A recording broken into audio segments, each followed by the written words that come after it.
মনে হয় বাংলাদেশের এই বুইড়াটা আবার পাগল হয়ে গেছে, আবার একই মানে চায়নায় গিয়ে যেই ভাষণটা দিয়েছিল এখানে এসেও সেই ভাষণটা দিচ্ছে রিটায়ারমেন্টের আগে, মানে ইস্তফা দেওয়ার আগে, যেহেতু বিএনপি সত্তা এসে গেছে এ তো আর থাকতে পারবে না। কি বলেছে?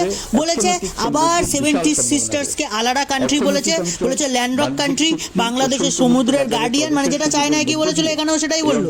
কিন্তু এটা আসল তাৎপর্য কি? আসল তাৎপর্য হচ্ছে এই বুইড়াটা জামাতকে খুশি করার জন্য এই সমস্ত ভাষণ দিচ্ছে, যাতে অ্যান্টি ইন্ডিয়া সেন্টিমেন্ট গুলো বাংলাদেশে মরে না যায় চলে যাওয়ার পর। আর মরবেও না আমরা জানি, কারণ বাংলাদেশের বহু কিছু সংখ্যক মানুষ, কিছু বলবো না, মোটামুটি 20 থেকে 30% মানুষ অ্যান্টি ইন্ডিয়া সেন্টিমেন্টের হয়ে গেছে। কারণ ওই ধর্মের ভিত্তিতে দেশ চলে না। এই বুইড়াটাকে তো বোঝানো যাবে না, আর জামাতের ওই পাগলগুলোকেও বোঝা যাবে না। ওদেরকে এক কথায় বলতে গেলে রাজাকার রাজাকার রাজাকার, কারণ ওরা রাজাকারের বাচ্চা ছিল, আছে এবং থাকবে।